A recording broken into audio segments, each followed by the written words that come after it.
बिस्मिल्लाहिर्रहमानिर्रहीम। आज हम डिस्कस करने जा रहे हैं गॉसियन इंटीग्रेशन। और बेसिकली गॉसियन इंटीग्रेशन हमारे इंटीग्रेशन के चैप्टर का लास्ट टॉपिक है। एक बहुत ही इम्पॉर्टेंट टेक्निक है जिसके थ्रू हम डिस्कस करेंगे कि बेसिकली अगर आप जो है किसी फंक्शन को आपने इंटीग्रेट करना है और वो फंक्शन जो है वो इक्वली स्पेस पॉइंट पे नहीं है, क्योंकि अगर आपको याद हो अब तक हमने जितनी भी इंटीग्रेशन डिस्कस की है वो तमाम की तमाम इंटीग्रेशन इक्वल स्पेस पॉइंट के लिए थी। तो अगर वो अनइक्वल स्पेस पॉइंट है तो उसके लिए जो मेथड हम यूज़ करते हैं उसे कहते हैं गॉसियन इंटीग्रेशन। ठीक है जी, तो एक बहुत इंपॉर्टेंट टेक्निक है और एक बहुत ही डिटेल के साथ मैं आपको यहाँ पर बताऊँगा। इसको गॉस क्वाड्रेचर फार्मूला भी कहते हैं। जिस तरह हमने एक न्यूटन्स कोट क्वाड्रेचर फार्मूला पढ़ा था, इस तरह इसको गॉसियन क्वाड्रेचर फार्मूला भी कहा जाता है। तो चलिए हम इसको डिटेल से डिस्कस करते हैं। आप से रिक्वेस्ट है कि अगर अब तक आपने मेरी प्रीवियस वीडियोस नहीं देखी हैं तो पहले आप उनको देख लें, क्योंकि बहुत सारे पॉइंट्स जो हैं मैं वहीं से इधर यूज़ कराऊंगा। So for the formula derive from the evaluation of this integral a to b f of x and dx required the values of a function at equal space। अगर आपको याद हो अब तक हमने जो भी इंटीग्रेशन परफॉर्म की वो तमाम की तमाम इक्वली स्पेस के लिए थी। आइदर वो ट्रेपेजॉइडल रूल हो, सिम्पसन 1/3 हो, सिम्पसन 3/8 हो, बुलीज वेडल से या कोई सा भी रूल हो। The point of intervals, Gauss derive a formula which uses the same number of functional values but with different spacing। अगर आपके पास different spacing है तो उसके लिए जो सबसे बेस्ट टेक्निक है वो बेसिकली Gaussian टेक्निक है। and yield a better accuracy, और इससे जो एक्यूरेसी है वो भी बहुत अच्छी होती है, राइट। तो बेसिकली जो गॉस फार्मूला है आपके पास वो गॉस फार्मूला है। क्या इसको कैसे लिखा जाता है, तो पहले हम इसको लिख लेते हैं। तो जो गॉस फार्मूला है उसको आप लिखते हैं number 1 Gauss's formula is expressed as, right। तो Gauss's फार्मूले को हम कैसे एक्सप्रेस करते हैं, ये फार्मूला लिखा जाता है इंटीग्रल -1 to +1। मैं डिटेल से सारी बातें बताऊंगा, बस आप जो है वो ज़रा फोकस कीजिएगा और ध्यान रखिएगा इस वीडियो पर एंड तक। W2 f of x2 plus WN f of xn, ठीक है। और आप चाहें तो उसको समेशन में भी लिख सकते हैं। तो बेसिकली ये है आपका गॉस फार्मूला, राइट। इसे हम कहते हैं गॉस फार्मूला। अच्छा ठीक है, ये भी मैं आपको थोड़ा सा भी बताता हूँ कि इसमें हम क्या करते हैं कि आपके पास जो भी फंक्शन है जिसे आपने इंटीग्रेट करना होता है इसको इंटीग्रेट करते हैं -1 to 1। यानी कि ये जो गॉस फार्मूला है ये सिर्फ उस वक्त अप्लाई हो सकता है जब आपके पास लिमिटिंग वैल्यू -1 to 1 हो, राइट। अब -1 to 1 होने का मतलब ये है कि आपके पास जो फंक्शन है वो बेसिकली सिमेट्रिकल हो जाएगा अबाउट y एक्सेस, राइट। एक गॉसियन शेप, एक बेल शेप बन जाएगी इसे जिस तरह हम नॉर्मल डिस्ट्रीब्यूशन की बात करते हैं। मैं ज़रा ग्राफिकली भी आपको एक्सप्लेन करता हूँ। तो पहली बात तो आपने ये जहन में बैठानी है कि जिस फंक्शन को आप इंटीग्रेट करने जा रहे हैं उसकी जो भी लिमिट होगी, पहला काम तो ये होगा कि किसी ट्रांसफॉर्मेशन के थ्रू उसके लिमिट को -1 से +1 करना होगा, राइट। और फिर इसका जो रिजल्ट है वो basically W1 f of x1 W2 f of x2 up to WN f of xn से इसका रिजल्ट निकलेगा। ये टेक्निकली एक लीनियर कॉम्बिनेशन है, राइट। इसमें ये जो W है ये भी मैं आपको अभी बताता हूँ। ये जो W1 है, ये जो W वाली टर्म्स हैं या जो xi वाली सारी टर्म्स हैं इसको हम कहते हैं वेट, और ये जो xi वाली टर्म्स हैं इनको कहते हैं एब्सिसा। तो एक्चुअली हमने काम यही करना है कि इसके वेट और एब्सिसास फाइंड आउट करना है। तो अगर हम वेट और एब्सिसा फाइंड आउट कर लें तो हम आसानी से, फॉर एग्जांपल अगर मैं आपसे कहता हूँ कि आपने गॉसियन क्वाड्रेचर फार्मूला n = 2 के लिए अप्लाई करना है तो फर्स्ट 2 टर्म्स ले लेंगे आप इसके अंदर। x1 और x2 की वैल्यू आप डाल देंगे इसके अंदर, W1 और W2 की वैल्यू डाल देंगे, तो आपके पास इस फंक्शन का रिजल्ट निकल आएगा, यानी ये फंक्शन इंटीग्रेट हो जाएगा, ठीक है। ये सारी बातें अभी और डिटेल के साथ डिस्कस होंगी। The abscissa and the weight are symmetrical with respect to the middle point of the interval। ये बात समझ आ गई है कि अगर ये -1 to +1 इसकी लिमिट है तो ये मिडिल पॉइंट से जो है वो सिमेट्रिकल होंगी। अच्छा जी, यहाँ पर टोटल जो है फॉर एग्जांपल अगर हम n टर्म तक जा रहे हैं तो यहाँ पर हर टर्म के अंदर जो है वो 2 अननोन है, एक W1 एक x1, एक W2 एक x2। तो इसका मतलब है कि टोटल नंबर ऑफ अननोन कितने हो गए, वो हो गए आपके पास 2n अननोन, राइट। तो इसका मतलब है कि इन टोटल 2n अननोन को फाइंड आउट करने के लिए इक्वेशंस कितनी रिक्वायर्ड हैं, आपको 2n इक्वेशन रिक्वायर्ड है। या two n relation between them are necessary so that the formula is exact for all polynomials of degree not exceeding 2n-1। तो इसका मतलब ये है कि इसका फार्मूला निकालने के लिए हमने अपनी जो, अभी मैं आपको फार्मूला ड्राइव करवाता हूँ कि ये जो फंक्शन है बेसिकली, ये जो एक पॉलिनॉमियल फंक्शन है, इसकी डिग्री 2n-1 से एक्सीड नहीं होनी चाहिए। ये इसका रीज़न भी मैं अभी आपको बताता हूँ, ठीक है जी। तो 2n-1 से इसकी डिग्री एक्सीड नहीं होगी, यानी आप इनकी वैल्यूज़ को, ऑफ कोर्स कि अगर आपको 2n रिलेशंस फाइंड आउट करने हैं तो इसका मतलब है कि लेफ्ट हैंड साइड और राइट हैंड साइड को आपने कंपेयर कर कर इक्वेशंस लिखनी होंगी। तो जो लेफ्ट हैंड साइड है, जब आप इधर पॉलिनॉमियल फिट करेंगे तो ये पॉलिनॉमियल इसकी डिग्री 2n-1 से एक्सीड नहीं होनी चाहिए। ये मैं अभी आपको बताता हूँ कि क्यों नहीं होनी चाहिए, ठीक है जी। तो लेफ्ट हैंड साइड का अलग आंसर निकालेंगे, राइट हैंड साइड के साथ उसको कंपेयर करेंगे और फिर हम अपनी 2n इक्वेशंस को फॉर्म करेंगे। एक बात आपको यहाँ पर और बतानी है कि अगर आपको ये कन्फ्यूजन हो रही है कि ये रिलेशन कैसे लिखी गई है, तो बेसिकली एक और हमारे पास मेथड होता है जिसे हम कहते हैं मेथड ऑफ अनडिटरमिन्ड कोफिशिएंट, ठीक है जी। तो मैं थोड़ा सा इसको एक्सप्लेन करता हूँ आपके लिए।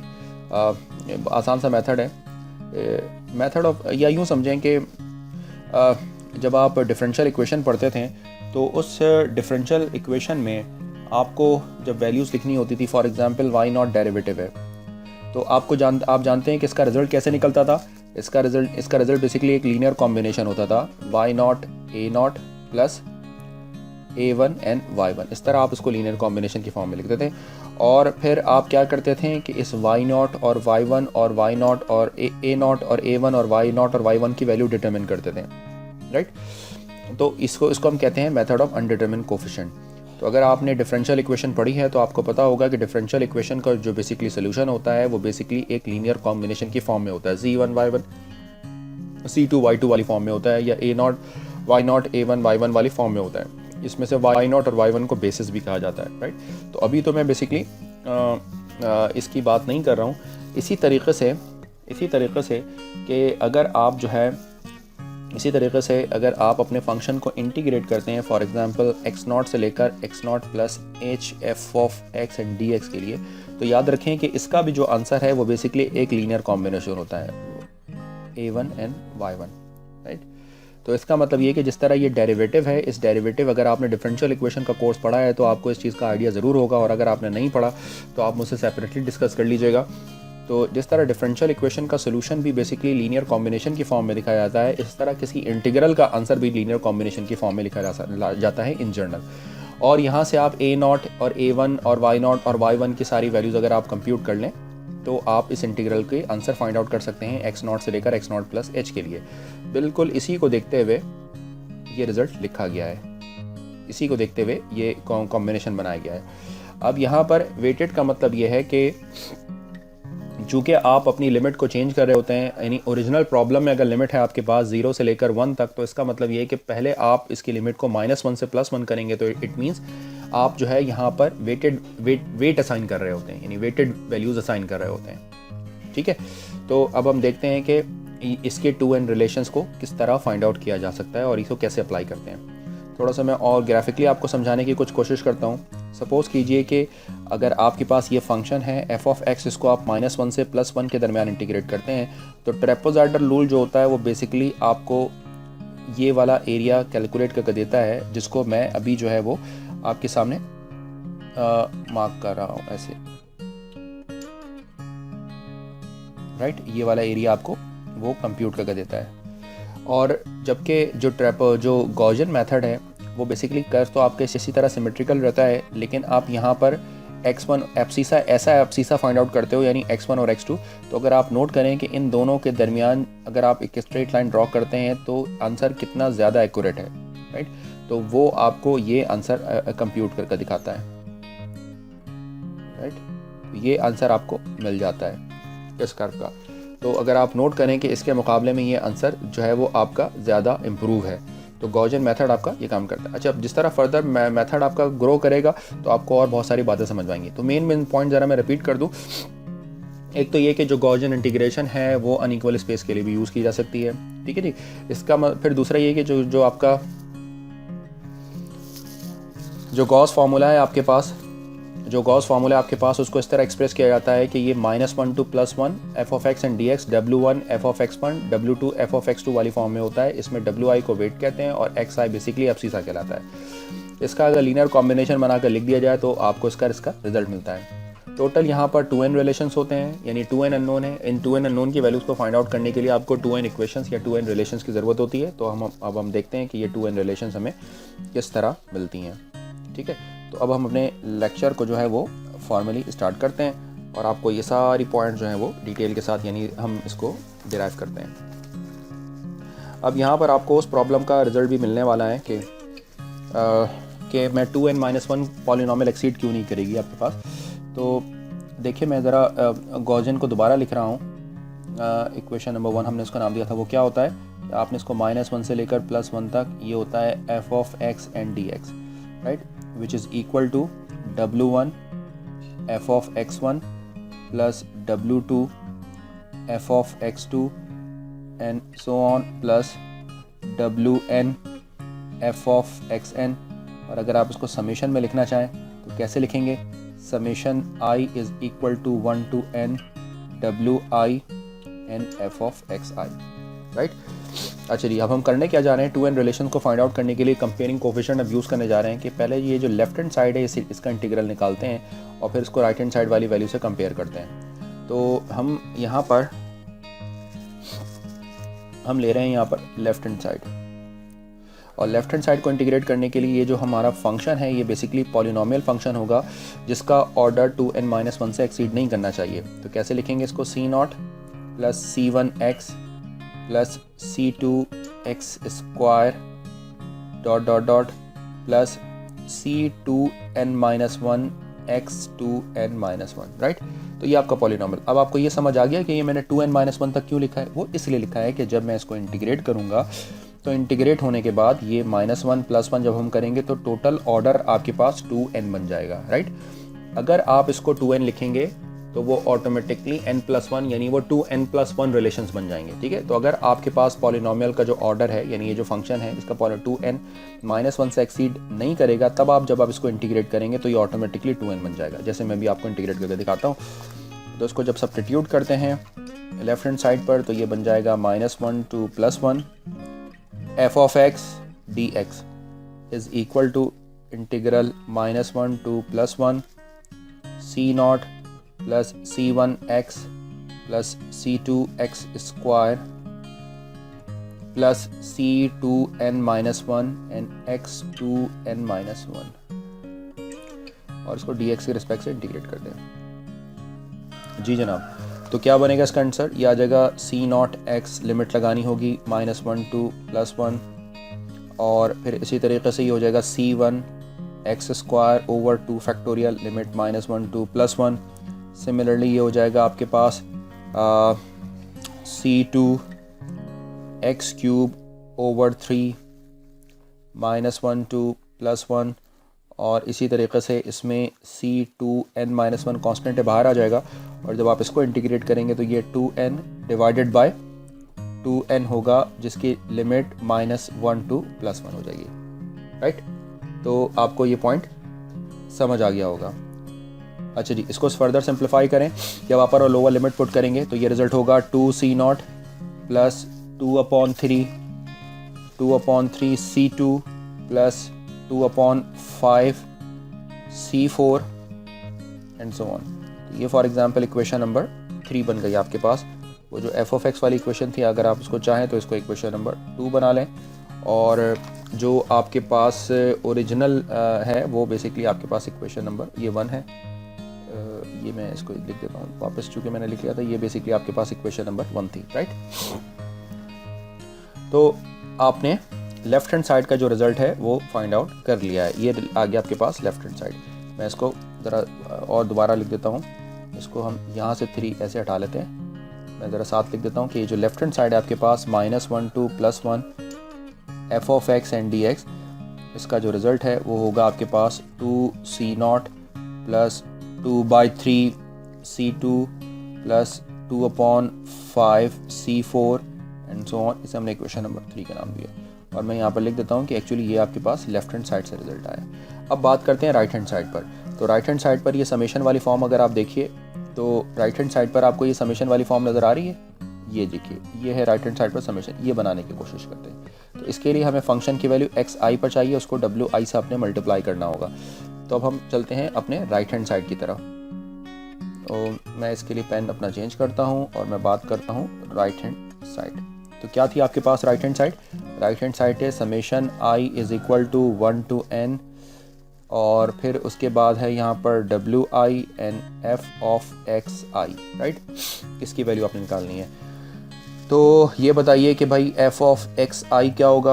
Of course F of x तो आपके पास है, तो एफ ऑफ एक्स आई होगा C not C one X I plus C two X I square and so on plus C two N minus one X I and two N minus one. ठीक है जी। तो इनको अगर आप put कर दें तो ये क्या बन जाएगा आपके पास, जो राइट हैंड साइड है वो राइट हैंड साइड क्या हो जाएगी आपके पास।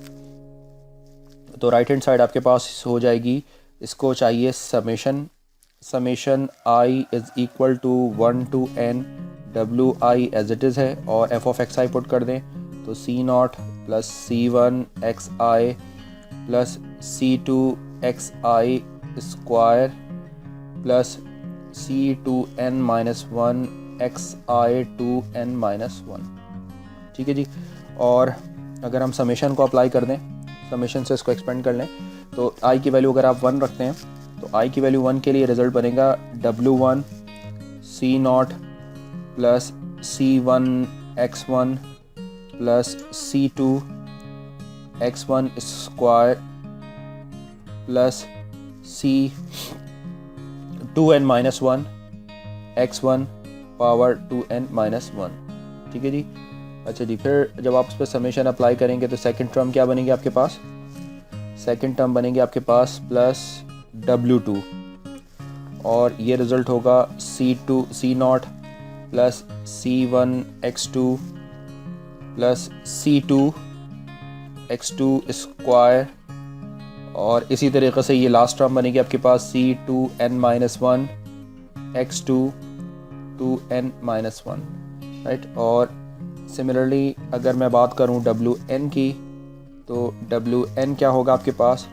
C not plus C1 XN plus C2 XN square, और ये टर्म बन जाएगी C2n minus one XN 2n minus one, right.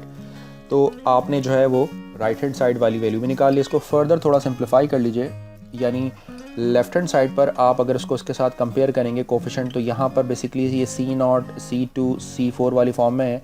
तो यहाँ पर जो कांस्टेंट वाली वैल्यूज़ हैं इनको अगर आप सब्जेक्ट बना लें तो इसको आप कैसे लिखेंगे? अगर आप इसको सब्जेक्ट बना लें तो नज़र आ रहा है यहाँ पर, अगर इन सब से सी नॉट को कॉमन ले लिया जाए तो ये W1 के साथ सारी सीरीज़ बन जाएगी। इसमें से अगर आप जो है वो C1 को कॉमन ले लें तो ये W1 x1 W2 x2 W3 xn। ठीक है जी। तो इस तरह ये सीरीज़ पूरी बन जाएगी। तो मैं लिख देता हूँ यहाँ पर, यानी फाइनली जो आपके पास राइट हैंड साइड बनकर आएगी वो क्या बनकर आएगी?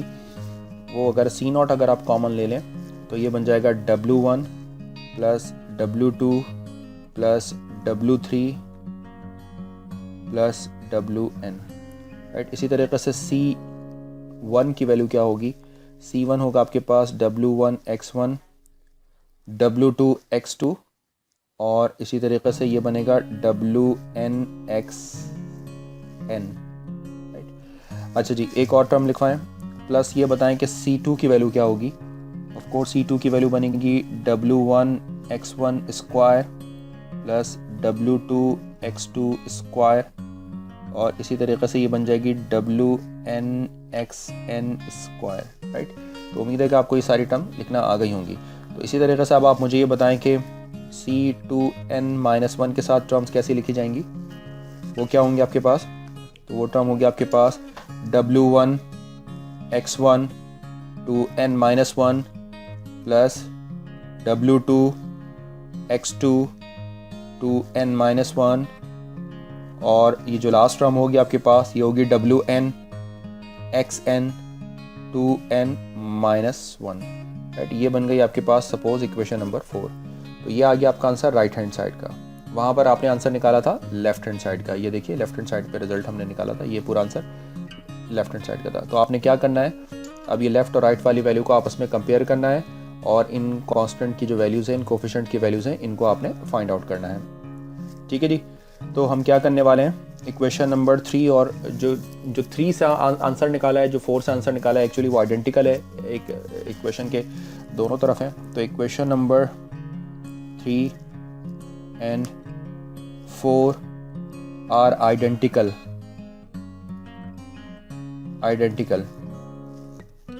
So by comparing coefficient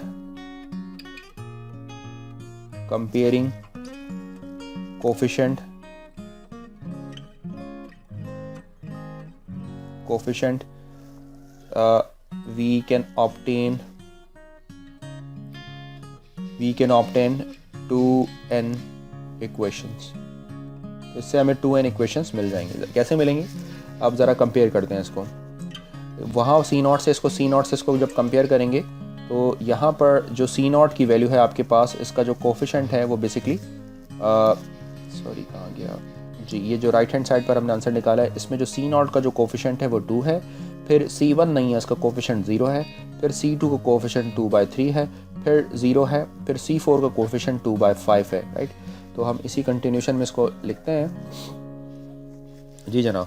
तो जो फर्स्ट इक्वेशन आपकी बनकर आएगी वो क्या बनेगी इक्वेशन, वो इक्वेशन बनेगी आपके पास W1 + W2 + W3 + Wn = 2। जो सेकंड इक्वेशन बनेगी आपके पास वो बनेगी W1x1 + W2x2 + Wnxn। इसको आपने कंपेयर करना है C1 से। C1 तो कोई भी नहीं है तो 0 हो जाएगा। जो आपके पास जो थर्ड इक्वेशन बनकर आएगी वो बनेगी W1x1 स्क्वायर W2x2 स्क्वायर और ये बन जाएगा Wnxn स्क्वायर। जब आप इसको C1 से कंपेयर करेंगे तो ये रिजल्ट बन जाएगा 2/3। उम्मीद है कि आपको ये इक्वेशंस लिखना आ रही होंगी, समझ आ रहा होगा आपको। इसी तरीके से लास्ट में हम लिख लेते हैं कि ये जो W1x1 2n-1 + W2x2 2n-1 और Wnxn 2n-1 ये भी आपके पास 0 के। तो ये जो आपके पास इक्वेशन का कंप्लीट सेट बनकर आया है, ये इक्वेशन 5 है। तो यही सबसे टफ इक्वेशन है क्योंकि ये बेसिकली नॉन लीनियर इक्वेशन है और इसमें सबसे बड़ा मसला ये होता है कि आपने इस इक्वेशन का सोल्यूशन फाइंड आउट करना होता है, क्योंकि जब आप इन 2n इक्वेशंस को सॉल्व करते हैं तभी आपके पास W1, X1 और X2 वाली जो वैल्यूज़ हैं वो सारी निकलती हैं। तो ये इक्वेशन काफ़ी कॉम्प्लिकेटेड है। This solution of the above equations is too complicated. तो अगर हम सॉफ्टवेयर यूज़ कर रहे हैं तो काम आसान हो जाएगा, अदरवाइज़ आप n = 2 n = 3 के लिए तो काम कर सकते हैं, लेकिन उससे ज़्यादा आपके लिए मैनुअली काम करना थोड़ा सा मुश्किल हो जाएगा, टू कॉम्प्लिकेटेड। तो इसको हम इक्वेशन को हम कहते हैं गॉस लेजेंडर इक्वेशन या इन शॉर्ट गॉसियन इक्वेशन या जो भी नाम देना चाहे। इस मेथड का ही पूरा नाम, एक और नाम गॉस लेजेंडर इक्वेशन भी है, गॉस लेजेंडर इक्वेशंस। ठीक है जी, तो इसे हम गॉस लेजेंडर इक्वेशंस भी कहते हैं। तो यहाँ तक आपको बात क्लियर हो गई है, मेरा ख्याल है आपको समझ आ गया। तो थोड़ा सा सिंपल करते हैं अपने लिए। मैं ज़रा चेक करना चाहता हूँ कि जो गॉसियन फॉर्म, मैं इसको थोड़ा सा और सिंपल करता हूँ कि गॉस क्वाड्रेचर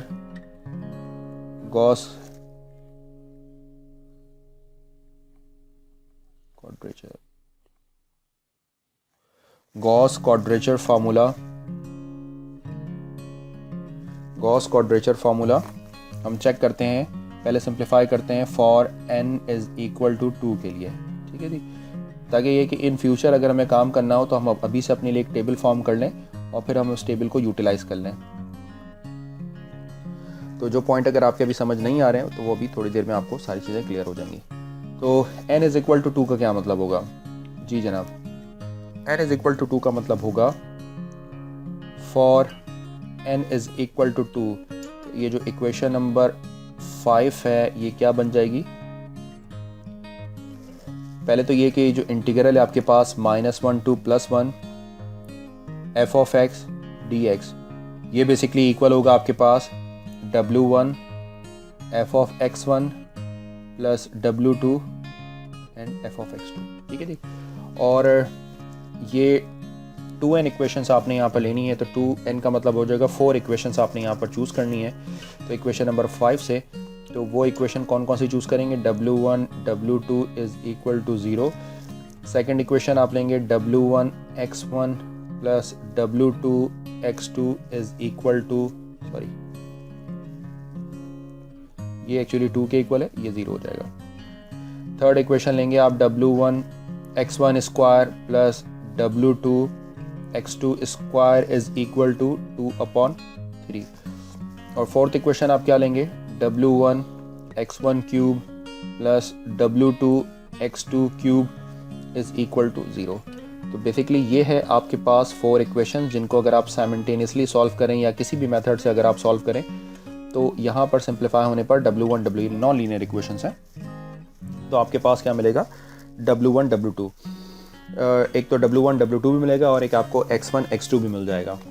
तो जब मैंने इसको सॉफ्टवेयर से सॉल्व किया तो मेरे पास जो रिज़ल्ट आया वो मैं आपके साथ शेयर करता हूँ कि w1 और w2 की जो वैल्यू है वो 1 के इक्वल आई, और x1 की वैल्यू निकली -1/√3, और ये जो x2 है इसकी वैल्यू निकली है 1/√3। आप इसको चेक भी कर सकते हैं, वेरीफाई कर सकते हैं उसको ना। तो ये आपने ख़ुद करना है, यानी इन इक्वेशंस को साइमल्टेनियसली सॉल्व करना है और ये रिजल्ट निकालना है।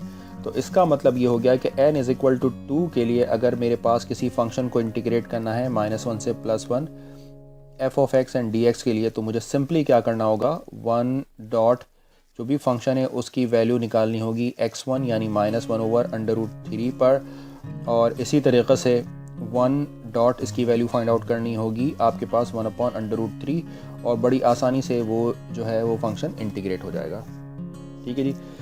लेकिन इस बात को आपने अपने जहन में रखना है कि ये फार्मूला सिर्फ और सिर्फ उस वक्त अप्लाई होता है जब आपके पास लिमिट की जो वैल्यू है वो -1 to +1 होती है। अगर लिमिट की एग्जांपल में आपको करके दिखाऊंगा तो समझ आ गई ये बात।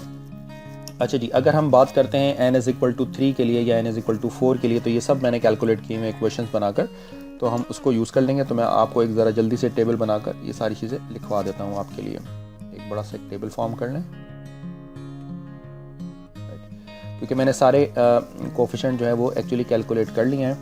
तो यहाँ पर n की डिफरेंट वैल्यूज़ के लिए मैंने वैल्यूज़ लिखने वाला हूँ, और यहाँ पर बेसिकली ठीक है मैं वैल्यूज़ पहले लिखता जाता हूँ, फिर उसके बाद जो है वो मैं आपको बताता रहता हूँ। सपोज़ हम बात कर रहे हैं n, यानी वो इक्वेशंस को सॉल्व करने वाला काम मैंने कर लिया आपके लिए कि xi, और यहाँ पर हम लिखते हैं क्या लिखते हैं wi, और यहाँ पर आपको पता लगता है डिग्री ऑफ प्रिसिशन,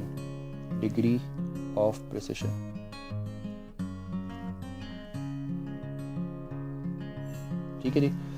तो जब n की वैल्यू हमने 2 पुट की, तो अभी वो तो मैंने अभी आपको कैलकुलेट करके दिखाया, तो जो xi मेरे पास निकला है वो है 1/√3 -1/√3 प्लस, जो उसको हम डेसिमल्स में लिखना चाहें तो डेसिमल में बनेगा -0.5। ये बहुत इंपॉर्टेंट टेबल है, 7735, और जो x2 की वैल्यू है वो निकली 0.57735, और इसके करस्पॉन्डिंग जो wi की वैल्यू हमने निकाली है वो निकली है 1.0000, लगा देता हूँ, एंड 1.000। तो आप इस टेबल को यूज़ करके काम कर सकते हैं, और इसमें जो आपका रिजल्ट निकलेगा इंटीग्रल का वो 3 डेसिमल प्लेस तक बिल्कुल ठीक आंसर निकलेगा, ठीक है जी।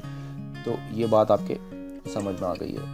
अच्छा जी, फिर मैंने n इज़ इक्वल टू 3 के लिए सब सॉल्व किया, तो ये w1 f of x1 w2 f of x2 w3 f of x3 और 6 इक्वेशंस मेरे पास बनी हैं। तो जब 6 इक्वेशंस को मैंने सॉल्व किया है और से आंसर निकाले हैं, तो मेरे पास ये आंसर निकले कि n इज़ इक्वल टू 3 के लिए जो मेरे पास x1 की वैल्यू निकली है वो निकली है -0.77460, एंड 0.00 ये दूसरी वैल्यू एक्चुअली 0 ही निकली, और जो थर्ड वैल्यू है वो आपके पास 0.77460। ये टेबल आपके बहुत काम आने वाला है।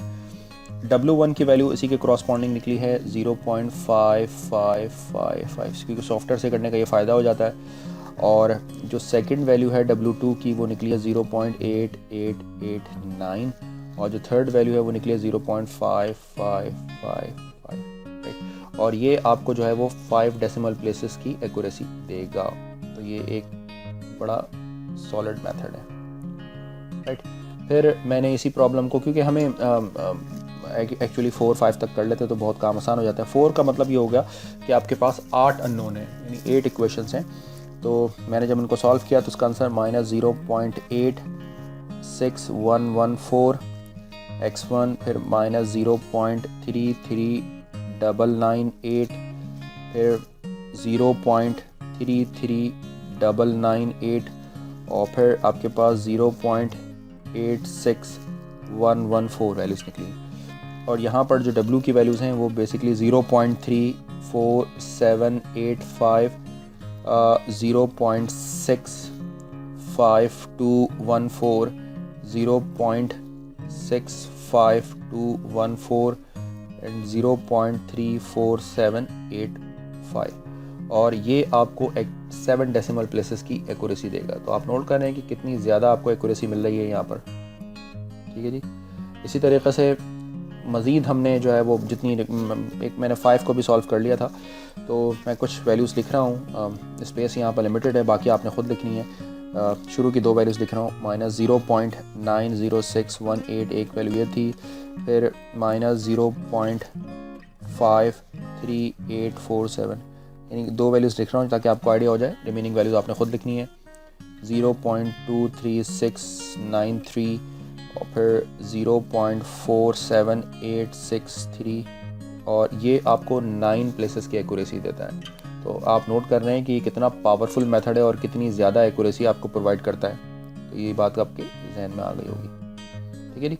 तो इस टेबल को आप एग्जैक्टली इसी तरीके से यूज़ कर सकते हैं। मिसाल के तौर पर अगर n=2 की बात की जा रही है तो सिंपली आपने क्या करना होगा, n=2 के लिए आपने ये xi यूज़ करने होंगे, ये wi यूज़ करने होंगे, और आपने जो है वो अपने फंक्शन की वैल्यू इन xi पर निकाल कर इनको wi के साथ मल्टीप्लाई कर दें, तो आपके जो इंटीग्रल है उसका आंसर 3 डेसिमल प्लेसेस के लिए बिल्कुल एक्यूरेट हो जाएगा। तो उम्मीद है कि आपको ये पॉइंट समझ में आ गया होगा, ये डेरिवेशन समझ में आ गई होगी। तो इसमें जो सबसे कॉम्प्लिकेटेड पार्ट है, इसका जो सबसे कॉम्प्लिकेटेड पार्ट है वो सिर्फ और सिर्फ जो है वो क्या है, इसका जो सबसे कॉम्प्लिकेटेड पार्ट है वो इस न्यूमेरिकली जो है वो उन इक्वेशंस को सॉल्व करना है। तो उन इक्वेशन को सॉल्व करने के बाद हमारा काम जो है वो आसान हो जाता है। तो एक एग्जांपल भी हम साथ साथ करते हैं, क्योंकि उसके बाद ही हम अपने जो है वो उसको वाइंड अप करते हैं। एक एग्जांपल देखते हैं कि अगर हमने इवैल्यूएट करना है integral -1 to +1 dx divided by 1 + x² को, ठीक है, using Gauss formula for n = 2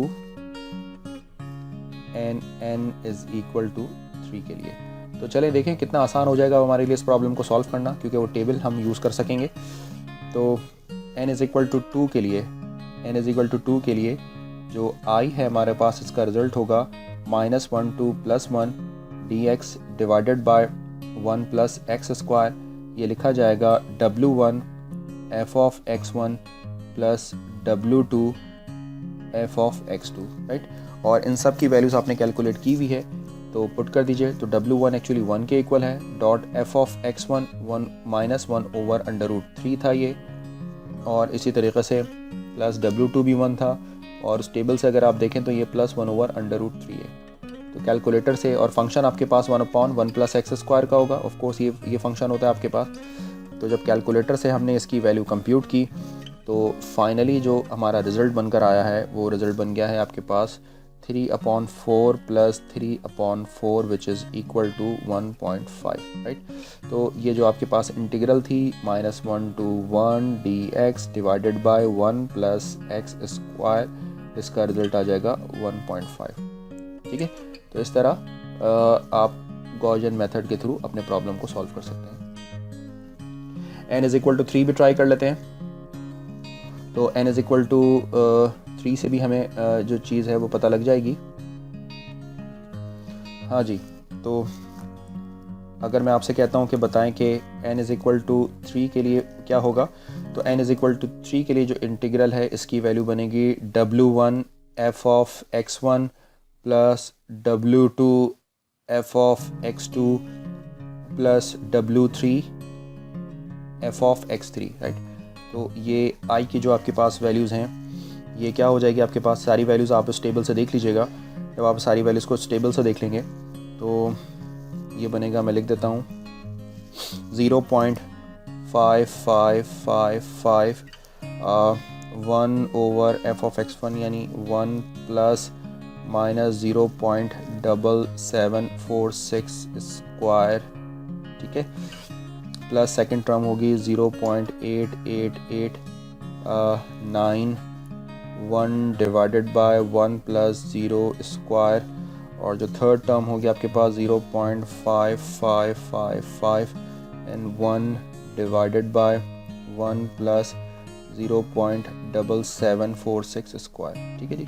तो जब आप इसको सिंप्लीफाई करेंगे तो आपका रिजल्ट आएगा 1.5833, राइट। तो इस तरह n इज़ इक्वल टू 3 के लिए ये आपका आंसर इंप्रूव हो जाएगा। तो आप इसको ओरिजिनल आंसर से कंपेयर कर सकते हैं और इसके साथ साथ इसका एरर भी फाइंड आउट कर सकते हैं। तो ये पॉइंट आपके समझ आ गया है। एक आखिरी बात हम आपके साथ करने वाले हैं, एक और एग्जांपल हम डिस्कस कर लेते हैं, क्योंकि एग्जांपल डिस्कस करना बहुत ज़रूरी है, इससे काफ़ी कॉन्सेप्ट्स क्लियर हो जाते हैं।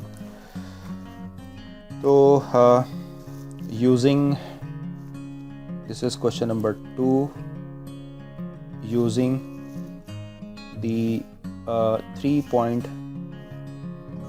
कर लीजिए, using 3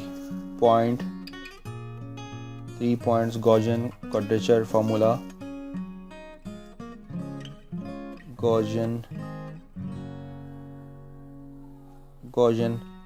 quadrature formula to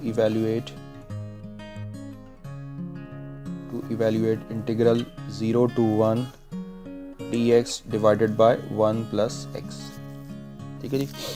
अगर इस प्रॉब्लम को आप गौर से देखें तो आपको नज़र आ रहा होगा कि इस प्रॉब्लम के अंदर जो लिमिट है आपके पास वो 0 to 1 है। तो सबसे पहला काम तो ये करना है कि आपने लिमिट को चेंज करना है, और इस लिमिट को चेंज करने के लिए आपने कोई ट्रांसफॉर्मेशन अप्लाई करनी है। तो ये ट्रांसफॉर्मेशन आप ज़रा अपने जहन में बिठा लें, जो मैं अभी आपको लिखवा रहा हूँ, क्या ये ट्रांसफॉर्मेशन आप यूज़ कर लें तो काम आसान हो जाएगा। इसके अलावा भी कोई भी ट्रांसफॉर्मेशन यूज़ की जा सकती है, ट्रांसफॉर्मेशन कह लें या सब्स्टिट्यूशन कह लें। तो हम क्या ट्रांसफॉर्मेशन यूज़ करने वाले हैं, ट्रांसफॉर्मेशन याद रखिएगा, this is x is equal to 1/2 b minus a u plus 1/2 b plus a, right. इस ट्रांसफॉर्मेशन से काम क्या होता है कि आपके पास अगर कोई भी लिमिट हो, वो लिमिट अगर सब्स्टिट्यूट कर दी जाए तो आपकी जो फंक्शन है वो +1 और -1 पर शिफ्ट हो जाता है, ठीक है जी। तो पहला काम तो आपने ये करना है कि आपने अपने लिमिट को चेंज करना है। We first change the limit, limit क्या है इसकी, 0 1 2, हमने किस लिमिट पर जाना है, -1 to 1। तो इसके लिए हम क्या यूज़ कर रहे हैं, यूजिंग अबव फार्मूला। तो उसके लिए अबव फार्मूला हम यूज़ कर रहे हैं। तो चले हम x के लिए, ये नहीं है सब्स्टिट्यूशन है, क्या हो जाएगा ये 1/2 b minus a which is 1 - 0 u plus 1/2 1 + 0 which is equal to, तो x की वैल्यू क्या बन जाएगी, x की वैल्यू हो जाएगी आपके पास 1/2u+1। ठीक है जी। तो x आ गया, आपको dx भी चाहिए, तो dx क्या बन जाएगा, dx हो जाएगा आपके पास 1/2du, राइट। अब आपके पास ये जो लिमिट है, ये लिमिट आपके पास इस सब्स्टिट्यूशन की वजह से चेंज हो चुकी है। आप चाहे तो उसको क्रॉस चेक भी कर सकते हैं।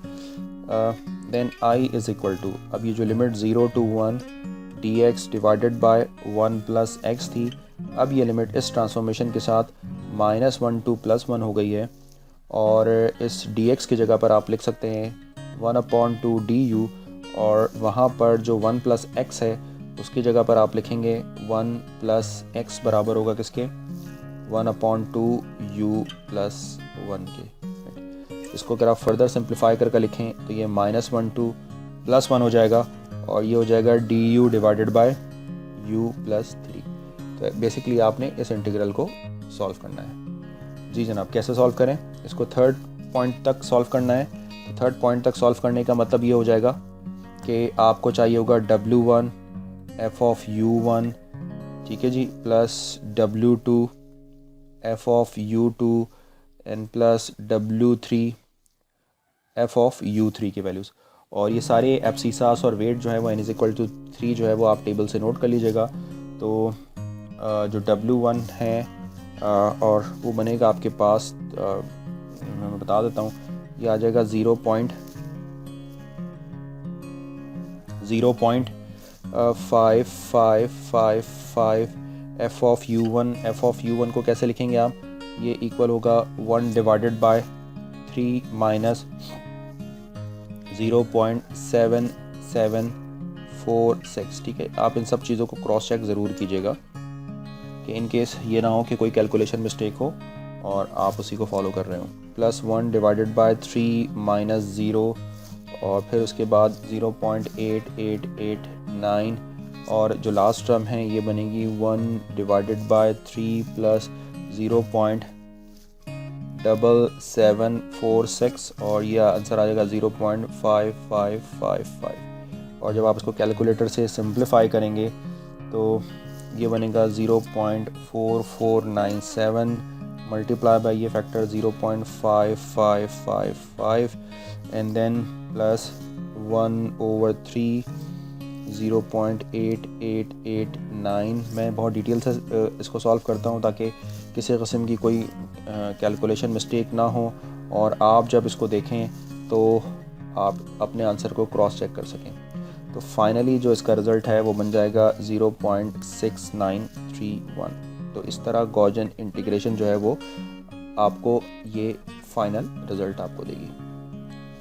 तो उम्मीद करता हूँ कि आपको ये सारे लेक्चर्स जो इंटीग्रेशन से रिलेटेड हैं सब समझ आ गए होंगे। सारी बातें बहुत डिटेल के साथ आपके साथ की गई हैं। तो ये गॉसियन क्वाड्रेचर फार्मूला कहलाता है। ये गॉसियन क्वाड्रेचर फार्मूला कैसे यूज़ किया जाता है, इसका क्या पर्पज़ होता है, ये सारी बातें मैंने यहाँ पर डिटेल के साथ आपको कर ली हैं। इसकी ग्राफिकल रिप्रेजेंटेशन भी बता दी है। और सबसे अच्छी बात ये है कि ये इंटीग्रेशन के चैप्टर का लास्ट टॉपिक था। तो यहाँ पर जो है वो हमारी इंटीग्रेशन का टॉपिक जो है वो एंड हो जाएगा। तो इंटीग्रेशन एंड हो जाती है।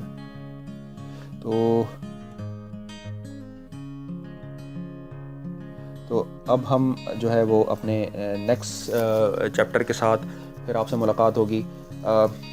इन तमाम लेक्चर्स को मैं यही सजेस्ट करूँगा कि अगर आप एक सीरीज़ में देखते हैं तो आपके लिए ये सारी पॉइंट समझना बहुत आसान हो जाएगा, क्योंकि बहुत सारी बातें आपको बुक्स में नहीं मिलती हैं। Thanks for watching this video. Please like करें, अपने कमेंट्स करें, शेयर करें और अपने कमेंट्स ज़रूर करें। मुझे आपके कमेंट्स का ज़रूर इंतज़ार रहेगा। Thanks for watching this video. अल्लाह हाफ़िज़।